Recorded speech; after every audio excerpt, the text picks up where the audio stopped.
Sir నమస్తే. Hello. అంటే ఇప్పుడు ఇంటర్ అయిపోయాక స్టూడెంట్స్ ఎటువైపు వెళ్ళాలి, ఏ రంగాన్ని ఎంచుకోవాలి, చాలా ఉన్నాయి ఇప్పుడు ఆప్షన్స్ అనేవి. అలాంటి వారికి మీరిచ్చే సలహా ఏంటి?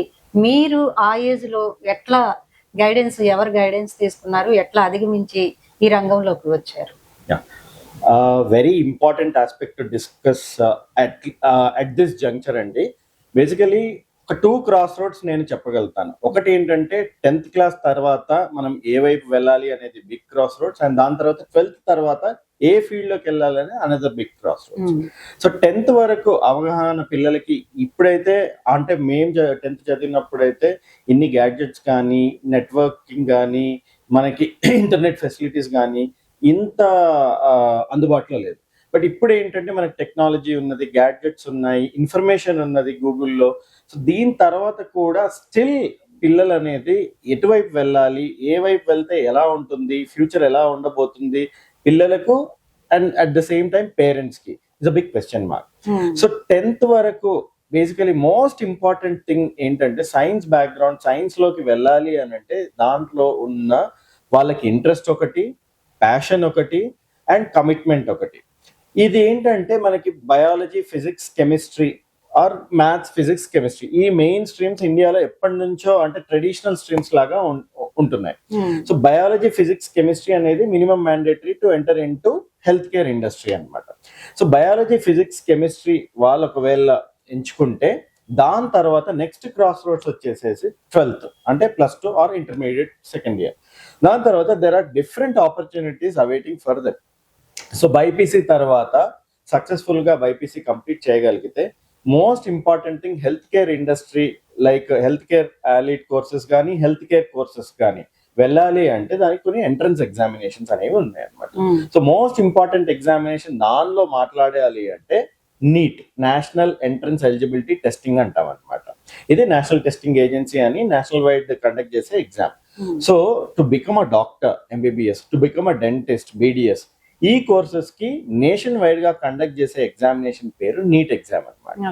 సో ఇదేంటంటే multiple choice questions examination, and మన లాస్ట్ +1 కానీ, +2 కానీ, అండ్ దానికన్నా ముందు కానీ మన బేసిక్స్ అన్ని టెస్ట్ చేసే ఎగ్జామినేషన్ అనమాట. సో ఇది మనం సక్సెస్ఫుల్ గా ఓవర్కమ్ చేయగలిగితే దీనిలో నుంచి మనకి నెక్స్ట్ వచ్చేది ఏంటి అంటే కౌన్సిలింగ్ సెషన్. సో ఆ కౌన్సిలింగ్ సెషన్ లో మన ర్యాంక్ బట్టి, మన స్కోర్ బట్టి మనం ఏ మెడికల్ కాలేజ్ ఎన్నుకోవడం కానీ, ఎటువైపు వెళ్ళడం కానీ నిశ్చయించబడుతుంది అన్నమాట. దాని తర్వాత most important thing medical field లో medicine is a very long course.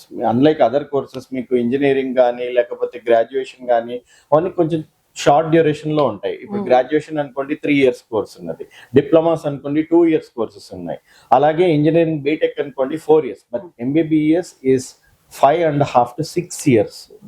Basic MBBS degree ఒకవేళ చేయాలి అంటే 5.5 to 6 years. దీనిలో ఏంటంటే మనకి first year, second year, third year, fourth year, దాని తర్వాత ఇంటర్న్షిప్ అనేది. సో ఈ ఫస్ట్ ఇయర్ లో మళ్ళీ అగైన్ సెమిస్టర్స్ ఉంటాయి అన్నమాట. First semester, second semester. Second year is again 1.5 years. That is again divided into 3 semesters. Each semester అంటే 6 months duration అనమాట. థర్డ్ ఇయర్ మళ్ళీ 2 semesters, ఫోర్త్ ఇయర్ 2 semesters. ఇవన్నీ సక్సెస్ఫుల్ గా మనము ఒకవేళ పాస్ చేయగలిగితే నెక్స్ట్ వచ్చేసేసి internship, which is again 1 year duration. ఈ ఇంటర్న్షిప్ ఏంటంటే ప్రతి డిపార్ట్మెంట్ లో మనకి రొటేషన్ అనేది జరుగుతుంటుంది. అంటే క్లినికల్ డిపార్ట్మెంట్స్ అంటాం అనమాట. లైక్ ఆబ్స్టెట్రిక్ గైనకాలజీ కానీ, జనరల్ మెడిసిన్ కానీ, జనరల్ సర్జరీ కానీ, పీడియాట్రిక్స్ కానీ, ఆర్థోపెడిక్స్ కానీ, సోషల్ అండ్ ప్రివెంటివ్ మెడిసిన్ కానీ, టోటల్ సబ్జెక్ట్స్ ఒకవేళ మెడికల్ కాలేజ్ లో మాట్లాడాలి అనుకుంటే we give almost like 14 subjects కి మేము ఎగ్జామ్స్ ఇస్తాం అనమాట. సో ఆ 14 subjects ఎగ్జామ్ ఇచ్చిన తర్వాత, ఫైనల్ ఎగ్జామ్స్ అయిన తర్వాత, కంప్లీట్ పాస్ అయిన తర్వాత దాని ఇంటర్న్షిప్, ఆ ఇంటర్న్షిప్ కూడా 1 year కంప్లీట్ చేయగలిగితే then you are term as a qualified MBBS doctor. Okay, అంటే నీట్ అంటే రీసెంట్ గా జరిగింది సార్, నీట్ పేపర్ లీక్ అవడం, అది కూడా టెలిగ్రామ్ ని బ్యాన్ చేయడం జరిగింది. ఇలాంటివి ఎందుకు జరుగుతూ ఉంటాయి? అది అంటే totally different topic madam, because అది it's been happening since quite some time, and last లో కూడా రీసెంట్ కూడా జరిగింది.